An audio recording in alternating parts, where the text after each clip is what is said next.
El día de hoy vamos a platicar de las enfermedades desmielinizantes del sistema nervioso central, particularmente la más común, que es la esclerosis múltiple, ¿no? Las enfermedades desmielinizantes son un conjunto de enfermedades, o sea, son muchísimas, de las cuales la esclerosis múltiple es la más común. Fíjense, el sistema nervioso central es una red muy compleja de nervios, de neuronas, ¿no? Las neuronas son una especie de células modificadas que parecen en la punta como si tuviéramos una estrella con 5 o 6 picos y con axones o con cables pelados, así como dendritas les llamamos, un tubo largo y un sitio de unión, que también es otro sitio donde se une una neurona y otra. Entonces las neuronas se comunican de una a otra porque están en contacto directo, en estrecho contacto directo, la que ustedes quieran, en el sistema nervioso central, en los nervios periféricos, y el impulso eléctrico, el impulso nervioso, va viajando de una neurona a otra, brincando, ¿sí? Literalmente brincando. Para todas aquellas personas que alguna vez se acuerdan cuando estuvieron en la primaria o han ayudado a sus hijos a hacer tarea en el kinder incluso, y me gusta mucho este ejemplo, que es el ejemplo de la ranita que va saltando una regla, ¿sí? Pues hagan de cuenta que la regla es el trayecto nervioso y la ranita es el impulso eléctrico. Esa ranita va a ir brincando de una célula a otra para llevar el impulso eléctrico de donde se genere. Puede ser desde la punta del dedo, ¿sí? Puede ser por mirar, por oler, por oír. Todos son impulsos nerviosos, todos son impulsos eléctricos que llegan a un sitio donde se codifican y se genera una respuesta. ¿Qué pasaría si de repente, pues yo veo, pero de repente tengo una lesión en el trayecto nervioso del nervio óptico, y aunque yo esté viendo, no llega al sitio donde se conforma la imagen? Entonces yo no sé qué estoy viendo y no logro integrar qué estoy viendo. ¿Por qué? Porque el impulso se detuvo, porque la información que iba ahí se detiene. Entonces, eso es un ejemplo de lo que puede pasar. O qué tal que yo tengo una lesión donde en la médula espinal se corta el impulso eléctrico y ya no puedo mover la mano. Aunque yo le mande una señal de que muévete mano, la mano no se mueve. O tal vez es por pura sensibilidad, voy a sentir hormigueo, ¿sí? La mano pesada, debilidad muscular extrema, cambios olfatorios, ¿sí? Voy a percibir olores, voy a dejar de oler, puedo dejar de ver, ¿no? De manera súbita, tener una amaurosis súbita, o sea, pérdida de la visión, y que puede ser transitoria o permanente.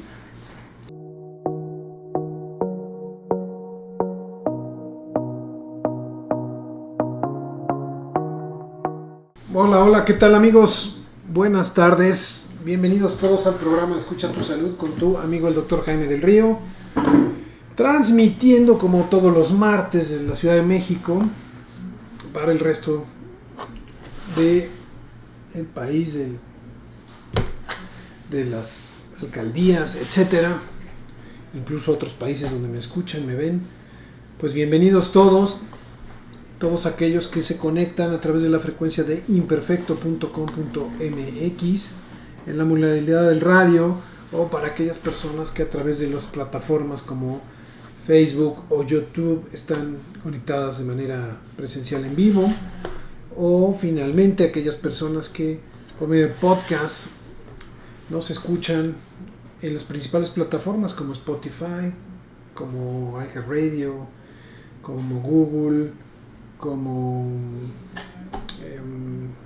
iTunes, etcétera. Bueno, entonces busquen el programa Escucha tu Salud, ahí nos vamos a ver.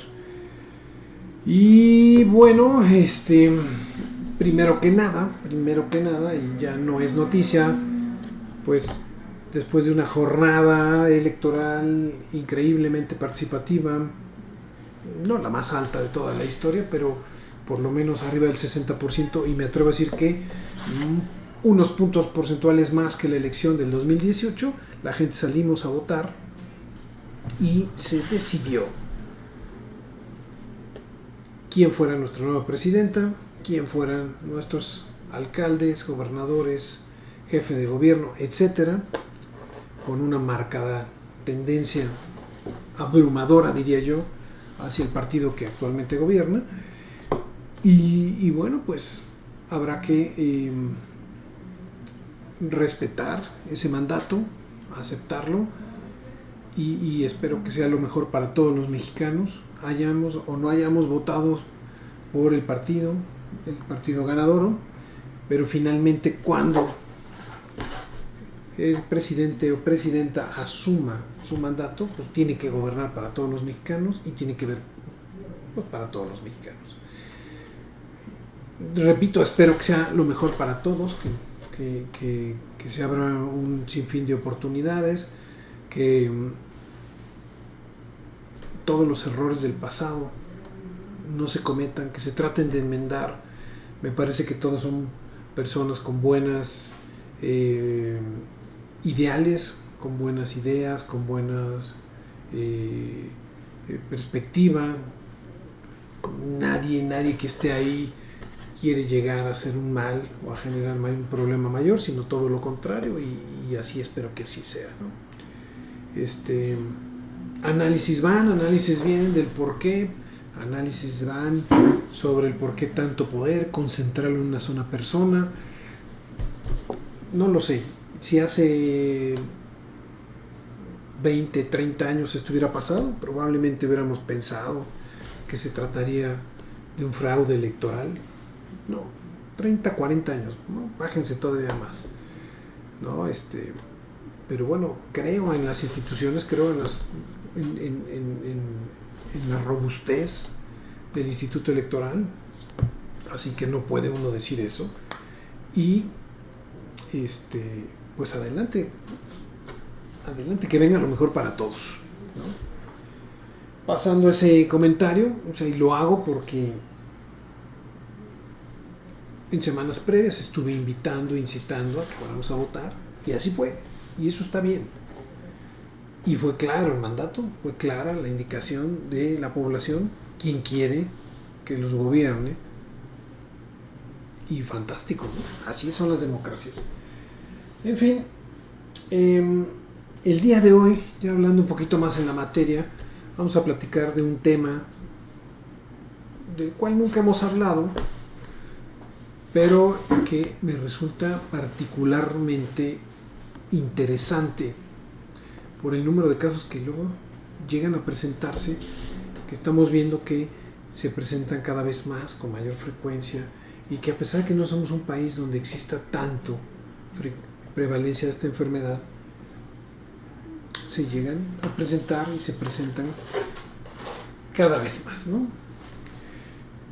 El día de hoy vamos a platicar de las enfermedades desmielinizantes del sistema nervioso central, particularmente la más común, que es la esclerosis múltiple, ¿no?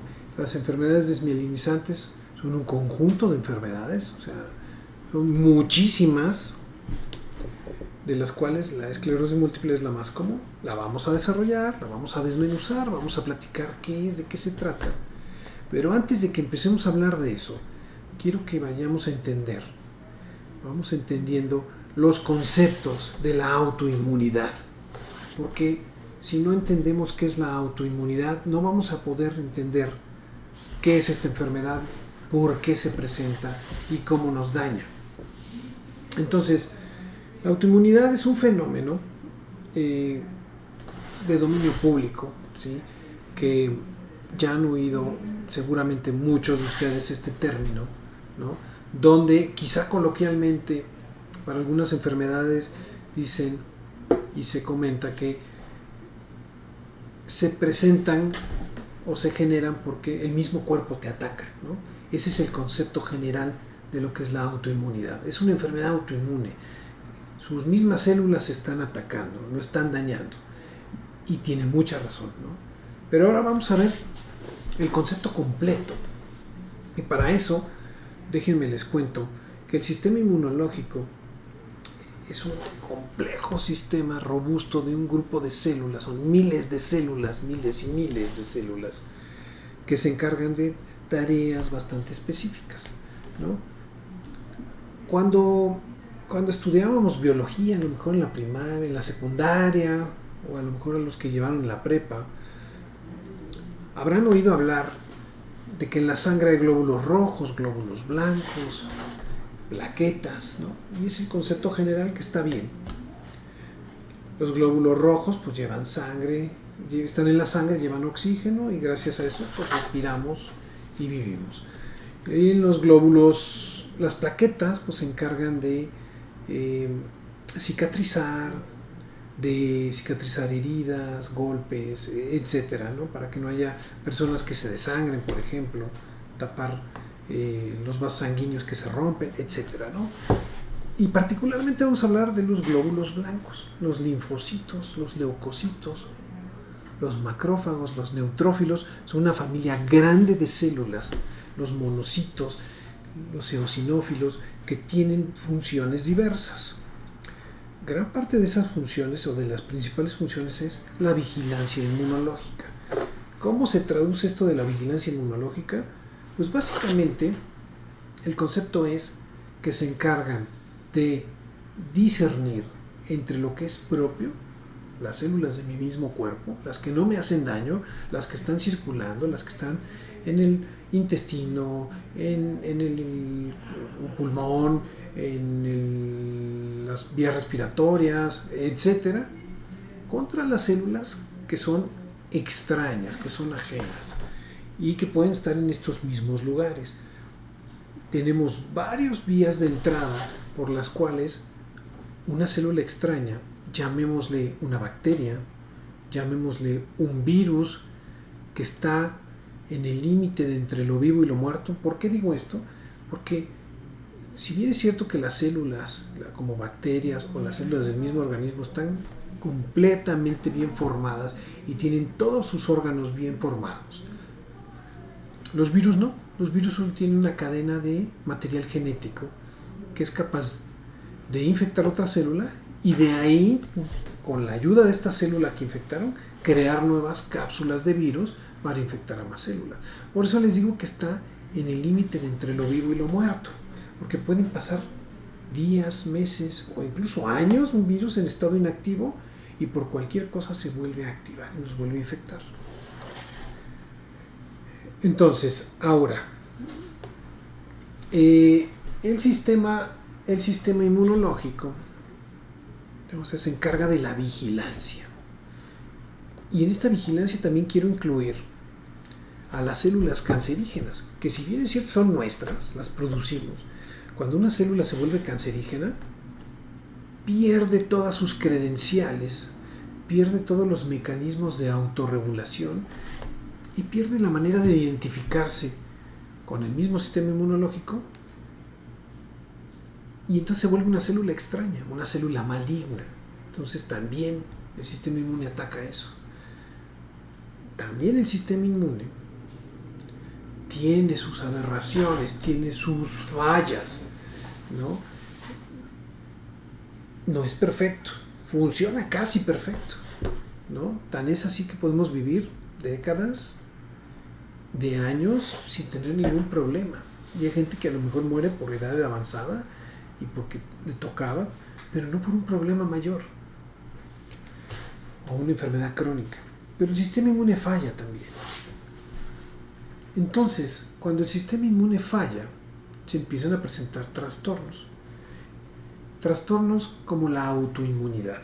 ¿Qué es la autoinmunidad? Entonces, esta falla del sistema inmunológico, en donde el sistema inmune, en lugar de crear anticuerpos para atacar células extrañas, células malignas, células potencialmente dañinas para el ser humano o el organismo, empieza a generar estos anticuerpos contra las mismas células del cuerpo. Y este fenómeno es lo que se conoce como autoinmunidad, la creación de autoanticuerpos o células autorreactivas del mismo organismo que atacan a otras células del mismo organismo. Les voy a poner ejemplos muy claros. Por ejemplo, en el lupus.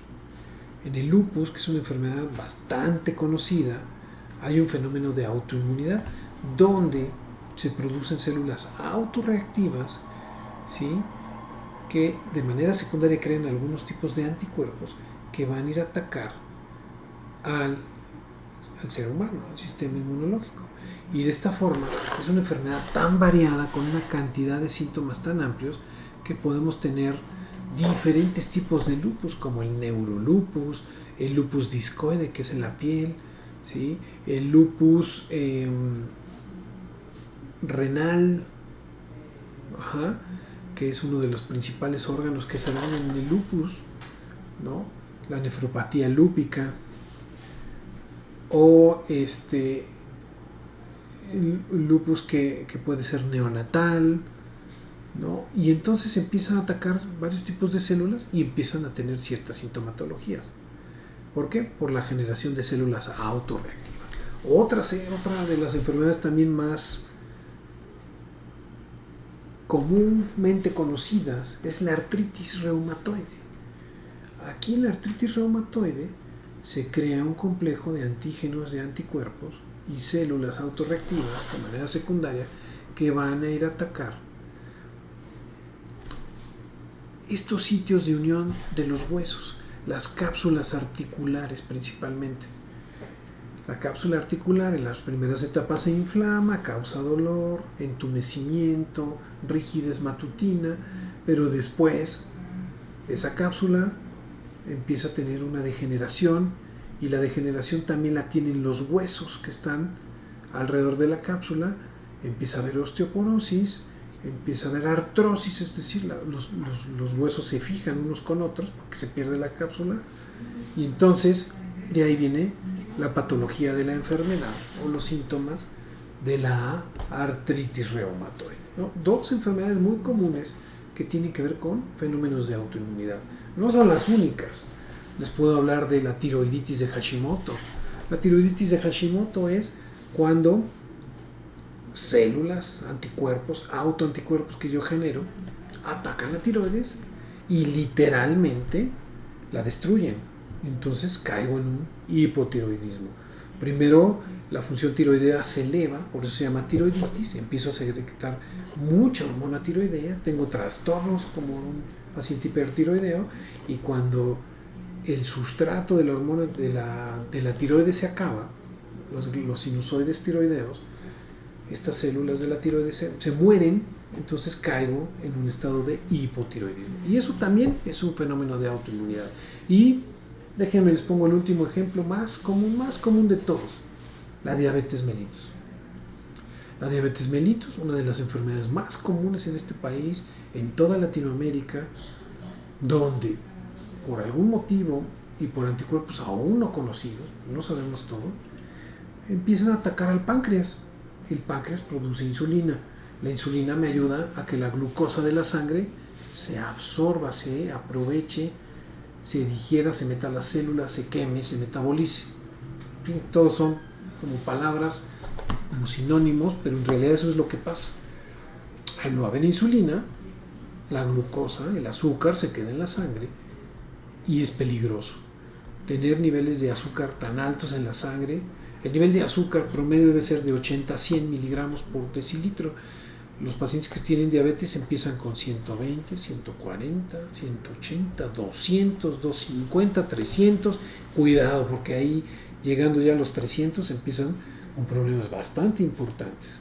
Imagínense que le echáramos tanta azúcar a la sangre.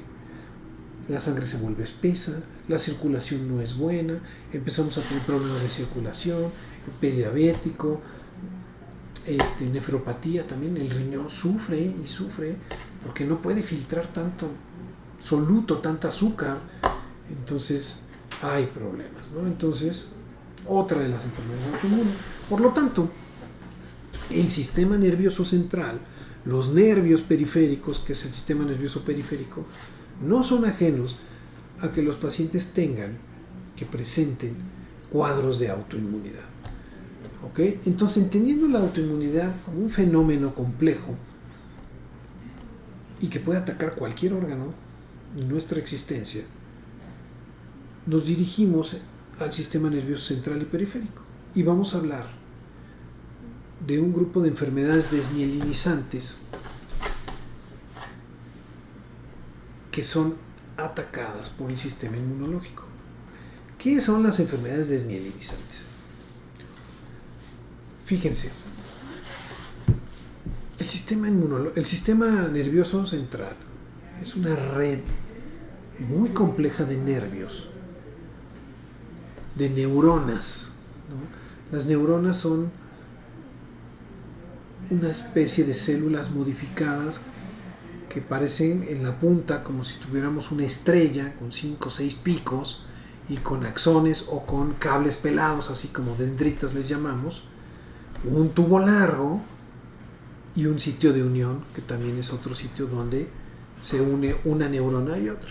Entonces las neuronas se comunican de una a otra porque están en contacto directo, en estrecho contacto directo, la que ustedes quieran, en el sistema nervioso central, en los nervios periféricos, y el impulso eléctrico, el impulso nervioso, va viajando de una neurona a otra, brincando, ¿sí?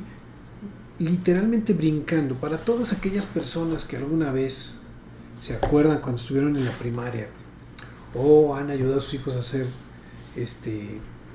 tarea en el kinder incluso, y me gusta mucho este ejemplo, que es el ejemplo de la ranita que va saltando una regla, ¿sí?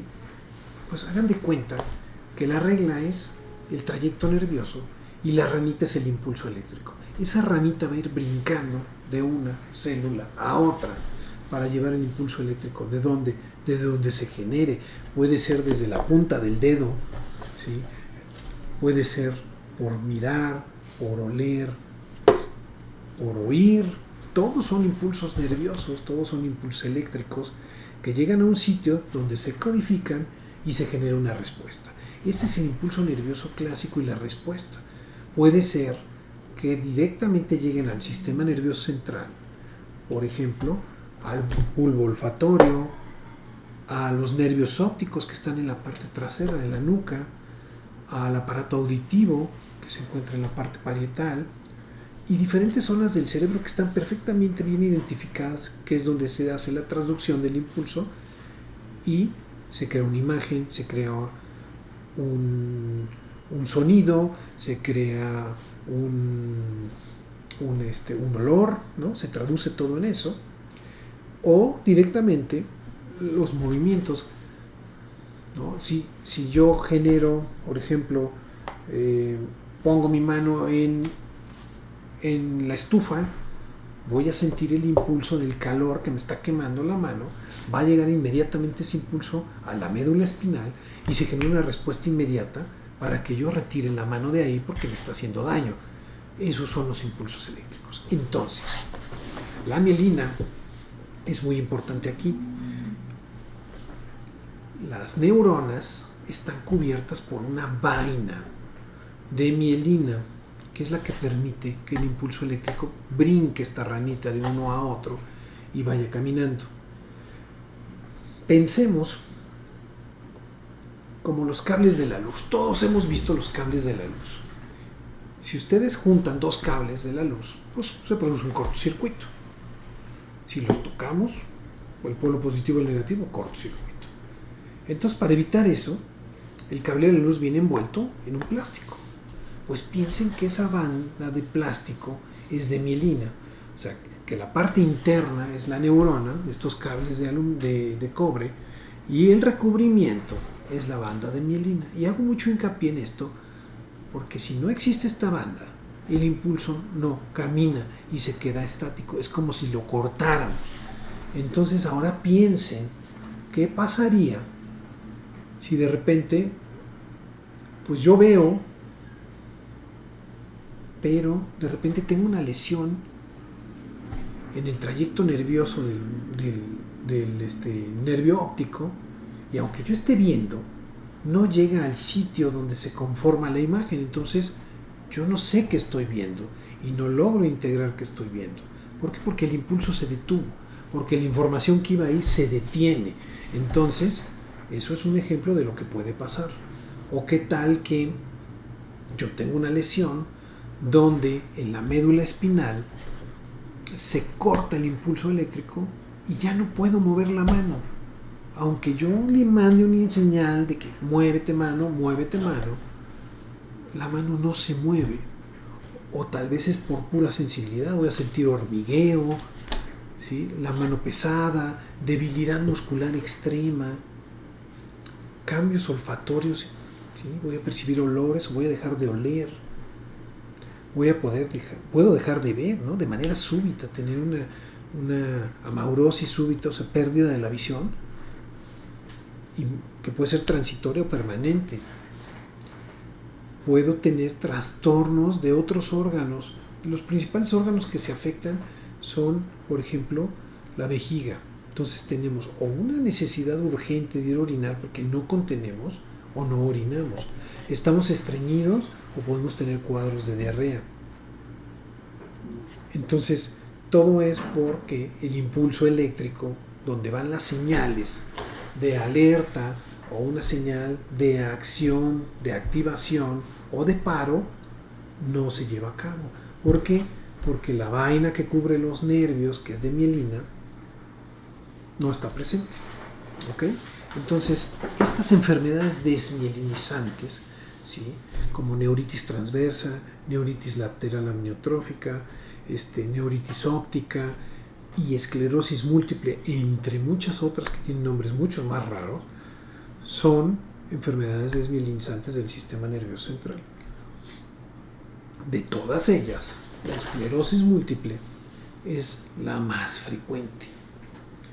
Por lo tanto, la esclerosis múltiple es una enfermedad desmielinizante donde el sistema inmunológico ataca a mis neuronas, daña la cubierta protectora que recubre los nervios que llamamos mielina, y el impulso eléctrico que debería de estarse generando para mover la información de un lado a otro o que las neuronas motoras se muevan, se ve interrumpida y la función no se lleva a cabo. Las manifestaciones de este tipo de enfermedades van a depender del sitio donde se genere el daño. Puede ser cualquier parte del sistema nervioso central, del cerebro, la parte frontal, las parietales, occipital, la médula espinal en su conjunto, o los nervios periféricos. ¿Ok? Por lo tanto, va a haber una cantidad increíble de lesiones y de manifestaciones que se van a estar generando. Los síntomas pueden ser tan vagos que no detectarse de manera temprana. Y esto es un problema. ¿Por qué? Porque afortunadamente el cuerpo se defiende. Entonces, los autoanticuerpos o las células autorreactivas atacan la parte exterior, la cubierta exterior de la neurona, la dañan, pero la neurona, pues, de manera natural, como todos los días, va a generar una nueva cubierta y se va a recubrir. Ahora, si el daño es acelerado, entonces, si el daño es mayor que la producción, entonces sí vamos a tener un problema que va a ser persistente. Pero habrá cuadros en donde el daño se presente, se active por una crisis y se apague. Entonces se recupera el paciente por completo. Y ese es un tipo de esclerosis múltiple, la que es reactiva, autorreactiva y se prende y se apaga. Otro tipo es aquella donde el daño es sumamente lento. Entonces los pacientes prácticamente pueden llevar una vida normal, con cierto tipo de discapacidad a lo largo de su vida, pero es prácticamente imperceptible. Pueden realizar cualquier tipo de función. Hay otro tipo de lesiones que suelen ser más agresivas, ¿sí? Y entonces generan un daño mucho más activo, ¿no? Entonces, cada cuadro de este conjunto de enfermedades que llamamos enfermedades desmielinizantes o de esclerosis múltiple va a depender de la situación particular de cada paciente. ¿Ok? Ahora, ¿qué sabemos de la esclerosis múltiple? No sabemos mucho, pero, por ejemplo, déjenme les cuento. Se supone que es una enfermedad que se presenta entre los 20 y los 40 años. Por lo menos ya empezó a tener manifestaciones, aunque el diagnóstico se haga mucho después, ¿no? Y como les repito, los síntomas pueden ser tan vagos como cansancio frecuente extremo por las tardes, ¿no? Me levanto con energía, estoy haciendo mis actividades, ya en la tarde ya estoy cansado, me tengo que dormir, tomar una siesta. Debilidad muscular, de repente como que quiero abrir un frasco de conservas o de algo, y no puedo con esa mano, pierdo fuerza en esa mano, y es transitorio. Como es transitorio, uno le achaca a 1000 cosas, que si porque cargué esto, que por si hice esto, que fui al gym, que hasta que la mosca voló, ¿no? Me asoleé, por supuesto. Entonces, todos estos trastornos de la sensibilidad de la fuerza muscular son las primeras manifestaciones y se los achacamos a 1000 cosas. Después tenemos trastornos de la memoria, por ejemplo, ¿dónde dejé esto y el otro? Y pérdida de la memoria temprana, o sea, de lo que acabo de hacer. Va y viene. Tenemos ciertos trastornos gastrointestinales, que tampoco se los achacamos. Los trastornos urinarios, ¿no? Voy mucho al baño a hacer pipí. Pues nadie va a creer que eso se trata de un cuadro de esclerosis, ¿no? O sea, la verdad es que es muy vago, ¿no? Después empezamos a tener problemas oculares, ¿no? Como visión borrosa, visión doble, y uno piensa que son los lentes, o ya necesito lentes, o es presbicia, o cualquier cosa. Entonces es tan vago que no nos damos cuenta, ¿no? Y así, y esto es progresivo, ¿no?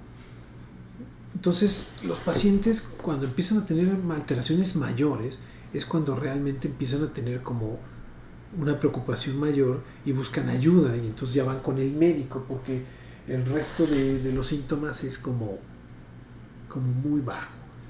¿Cuándo se presenta esto? ¿Cuándo se dan cuenta los pacientes? Cuando tienen una crisis, cuando se viene de repente, están muy normales y de la nada, ¡pum!, no pueden caminar,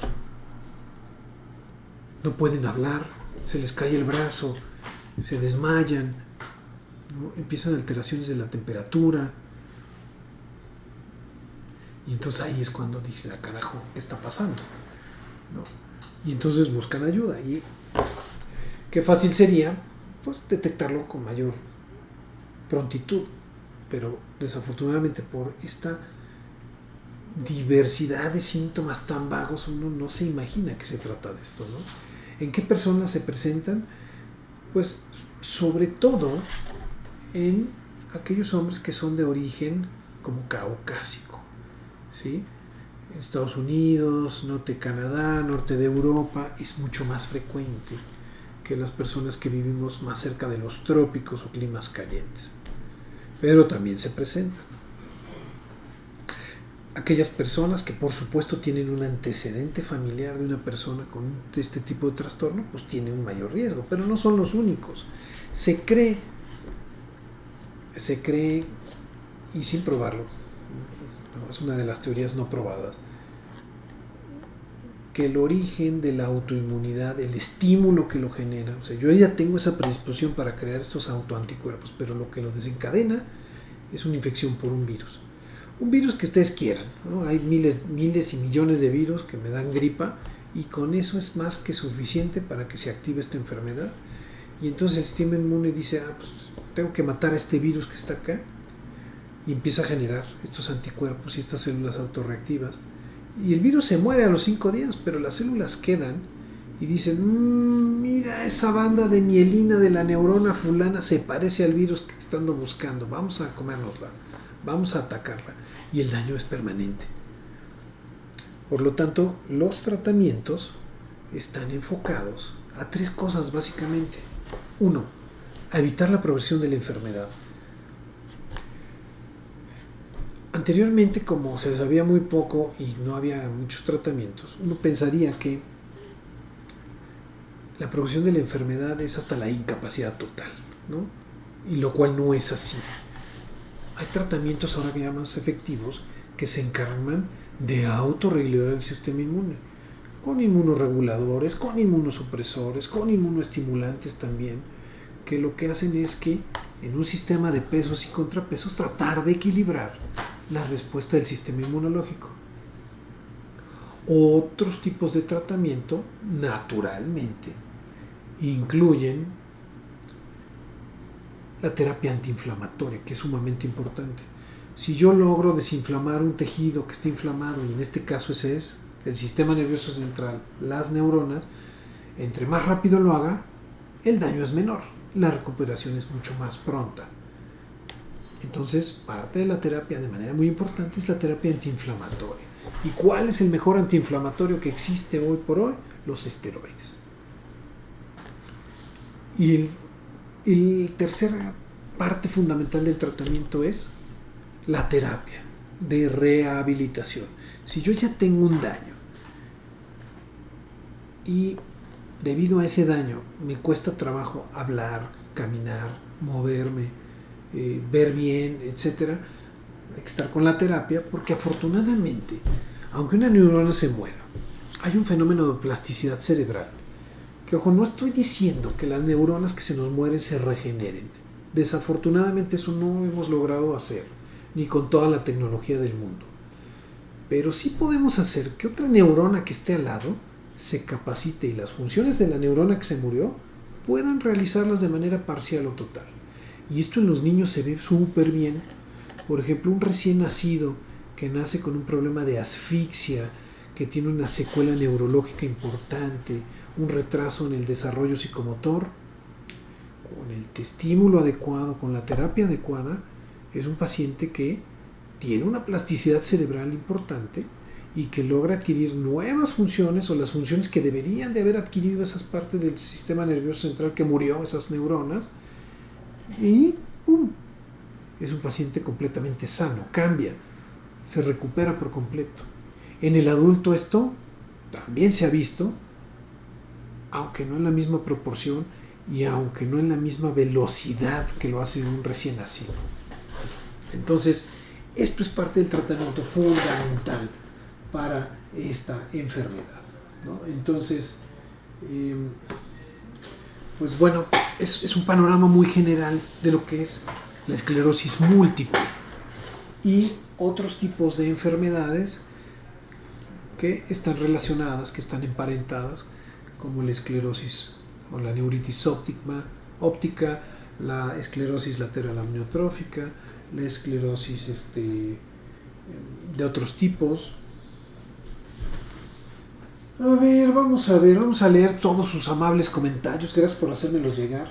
Los primeros que vamos a leer están relacionados con mi comentario del editorial de la entrada a este programa sobre las elecciones. Vamos a leerlos. Dice: fue fraude, doctor, no puede ser que haya ganado. No estoy de acuerdo. Saludos, Carlos. Gracias, Carlos. Yo fui a votar y nadie quería a Claudia. No sé cómo que ganó. Está raro. Saludos, Cristi. Gracias, Cristi. No es bueno que un partido tenga tanto poder. Fue fraude. No estoy de acuerdo. Pero ya no se puede hacer mucho. Saludos, Jorge. Gracias. Doctor, hablemos más sobre estos temas de la tiroides y de la artritis. Saludos, María. Te aseguro que sí, María. Vamos a agregar más temas de esto. Doctor, ¿la esclerosis se hereda? ¿Cómo podemos identificarla? ¿Y desde qué edad lo podemos checar? Saludos, y me gusta cómo lo explica Luisa. Pues gracias, Luisa. Durante esta exposición hablé que se presentaba en edades tempranas, entre los 20 y los 40 años, el primer ataque. Y es que uno puede tener un ataque, recuperarse por completo y pasar años incluso antes de volver a tener un ataque, ¿no? Hay un tipo de esclerosis que es recurrente, que por lo menos debemos de tener 2 ataques en el periodo durante nuestra vida para que hablemos de que va y viene. Dice: doctor, ¿atiende a adultos o solo niños? Me gustaría irlo a ver, Marce. Marce, cualquier tema que tenga que ver con problemas respiratorios, de alergia y todo eso, adultos y niños son bienvenidos. Yo los atiendo y si ese es el caso, con mucho gusto. Dice, ayuda, mi hijo tiene 3 años y me dijeron que tiene herpes zóster en todo el cuerpo. Le he llevado con varios doctores y solo le dan aciclovir. Ayuda, ¿cómo la puedo ayudar? ¿La puedo llevar con usted? Gracias, Giselle. Por supuesto, Giselle. Tráemela y vemos qué es lo que necesita. Y como siempre digo, si yo no soy la persona más capacitada para esto, te voy a decir quién sí. Dice, ¿dónde es más frecuente la esclerosis? ¿Y es más frecuente en algún género en particular? Saludos y por fin entiendo qué es. Me gusta cómo lo explica. Podría hablar de cáncer de páncreas. Saludos, ya lo sigo, Fabiola. Gracias, Fabiola.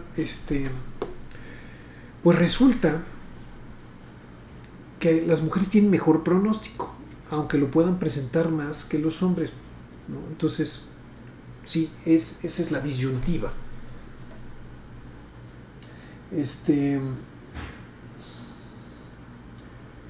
Doctor, ¿hay una enfermedad que se confunda con esclerosis? Ya soy fan, Marta. Gracias, Marta.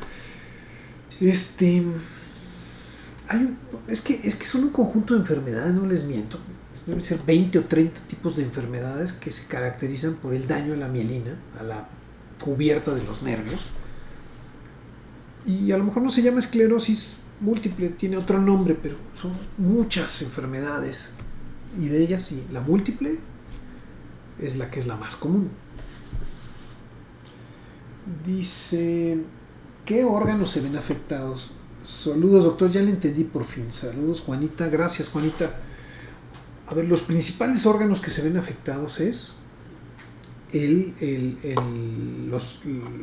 aparato de la visión, pues los ojos, los nervios ópticos.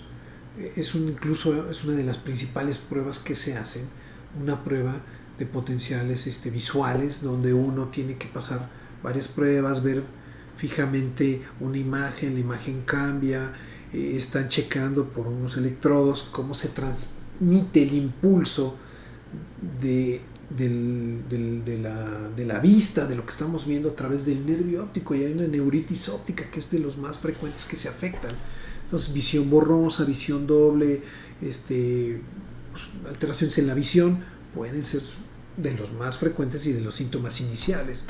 Otro es la debilidad muscular, la sensación de hormigueo, de falta de fuerza, sobre todo si es unilateral. Eso es de lo más común.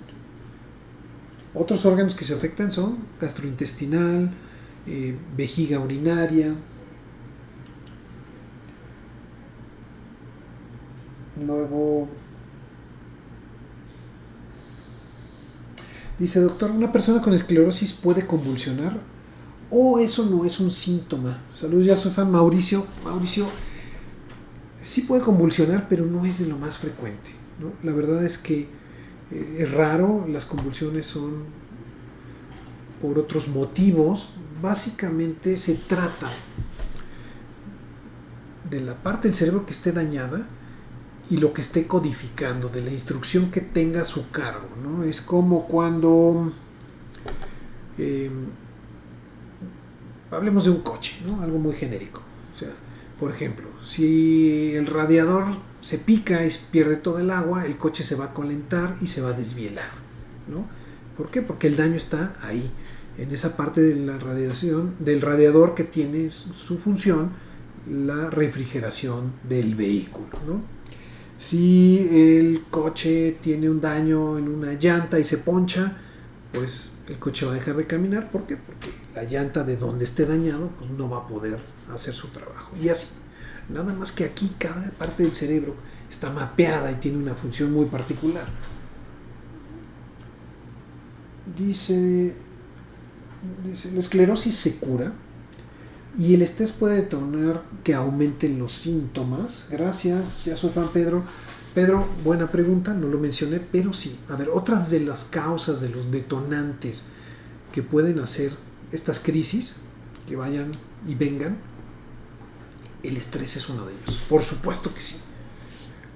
El estar sometido a altas temperaturas durante mucho tiempo también se ha visto que es uno de los detonantes también de estos cuadros, ¿no? Entonces, estrés primero, condiciones extremas como ejercicio intenso o estar expuesto a altas temperaturas también, y aquellas personas que tienen mala alimentación y sobre todo falta de sueño o que tengan un sueño que no es adecuado, no es reparador, también lo pueden presentar. Dice, ¿la esclerosis es igual sin importar la edad o cambian los síntomas? Gracias, Nora. Nora, la verdad es que los síntomas son muy parecidos, no importa qué edad empiecen. Aquí el dato cardinal es cuál es la zona del cerebro que está afectada. Ahí vienen el tipo de manifestaciones que empiezan a tener los pacientes. No tanto de la edad, porque hay esclerosis que empiezan a los 15 años y los pacientes empiezan a tener estos problemas tan chiquitos. Dice, újules doctor, y ahorita el calor va en aumento, pero se puede confundir con agotamiento. Saludos, Rosy. Sin duda, ¿no? O sea, a mí si alguien me dice yo me canso todos los días, yo pensaría que está agotada, que tiene un golpe de calor, que no está durmiendo bien, antes de pensar que tenga esta cosa, ¿no? Un dato importante. Parte de los estudios que se tienen que hacer los pacientes incluyen, aparte de estos potenciales auditivos, pero sobre todo visuales y electromusculares, donde se mide el impulso, cómo viaja a través de los nervios, a través de un estímulo y regresa a la fibra muscular o a la fibra visual. Tomografías, resonancias magnéticas, estudios de líquido cefalorraquídeo, donde hay que hacer una punción lumbar y mandar y buscar autoanticuerpos dentro del líquido cefalorraquídeo, que eso es muy importante para el diagnóstico. O las lesiones que se ven en las imágenes de resonancia magnética bajo una resonancia magnética contrastada y donde tendrían que prender las imágenes si están activas. Entonces, bueno, parte del gran número de estudios que hay que hacer. Dice, ¿la esclerosis se cura? No, Jorge. Una vez que se tiene esclerosis, no hay vuelta atrás, no se cura, se controla. ¿De acuerdo, chicos? Bueno.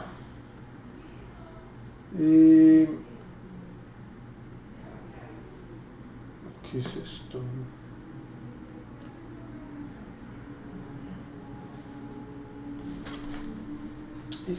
¿Quién me mandó este comentario? Denme un segundito.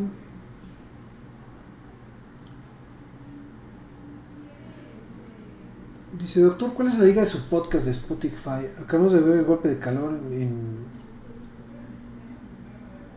IG, no sé qué es el IG. Gracias. ¿Cómo? Instagram. En Instagram, sorry.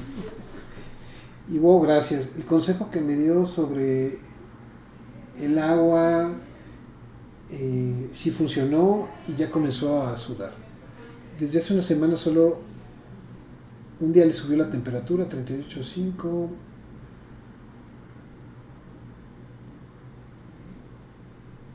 Ok. Es uno de mis pacientes. Bueno, y la tengo en casa, en clase remota, y vi su video y vi que hago bien en enfriarla. Ah, sí, por supuesto, ya me acordé cómo estuvo esto. Una recomendación sobre es que a María le da va a la escuela y está el calor excesivamente ahí en donde vive, es excesivo, y entonces pues empezaba a tener problemas como fiebre persistente. Entonces es uno de los datos cuando los pacientes tienen un golpe de calor. Entonces puso electrolitos, agua fría, evitar la exposición, todo eso pues le ha funcionado mucho. Y qué bueno, me da mucho gusto saber pues que ya está todo en orden. Ok, déjenme ver si tengo un par de preguntas. Del podcast, pues busquen Escucha tu Salud en Spotify. Escucha tu Salud. ahí van a encontrar mucha más información. Si van a la plataforma como YouTube, ahí hay cientos de minutos de video de las cápsulas del Dr. Gus Valle, que les pido que las escuchen.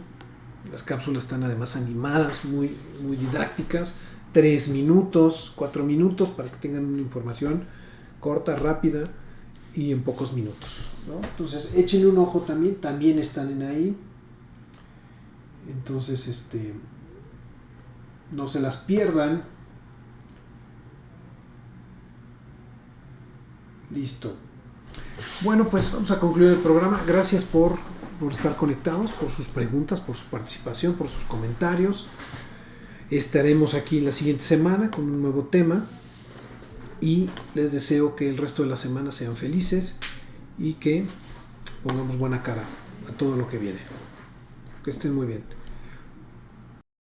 Amigos, hola, soy el Dr. Jaime del Río, soy alergólogo, pediatra y profesor de la universidad. Quiero invitarte a que sintonices cada martes a las 5 de la tarde mi programa Escucha tu Salud. El programa, mira, lo vas a encontrar en diferentes plataformas. Por radio, www.imperfecto.com.mx, modalidad radio. En Facebook Live, @alergiapolancolomas. En YouTube, Dr. Jaime del Río. Y los podcasts que están disponibles en Spotify, en Google Podcast y en Anchor. El nombre es el programa Escucha tu Salud. Y mira, el objetivo de este programa es que estés actualizado, tengas información de primera mano, información verídica, información que te va a ayudar además con tips, con consejos, anécdotas, vivencias, a responder tus dudas, para que mejores tu calidad de vida y tu día a día. Nos vemos.